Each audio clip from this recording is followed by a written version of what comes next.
رشتہ خامد اور بیوی ہے، سینکڑوں آیات اس کے لیے اللہ نے اتاری، ماں باپ کے لیے چند آیات، اولاد کے لیے چند آیات، بہن بھائیوں کے لیے چند آیات، خامد اور بیوی کے لیے قرآن پڑا ہے، پوری صورت اتاری ہے، اور سینکڑوں آیات اتاری، چونکہ ایک اس رشتے کی اہمیت، ایک اس کی نزاکت اور کمزوری کہ کوئی رشتہ ٹوٹتا نہیں سوائے خامد اور بیوی کے۔ میں ماں کا بیٹا ہوں، باپ کا بیٹا ہوں، اچھا ہوں یا برا ہوں انہی کا بیٹا ہوں، اچھا ہوں یا برا ہوں انہی کا، میرا نسب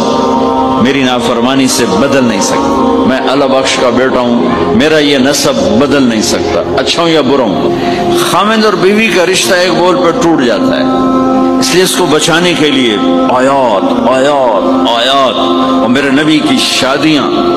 کہ کس طرح ایک گھر کو لے کے چلتے ہیں، کس طرح ہر مزاج کی عورت کے ساتھ سلوک کرتے ہیں۔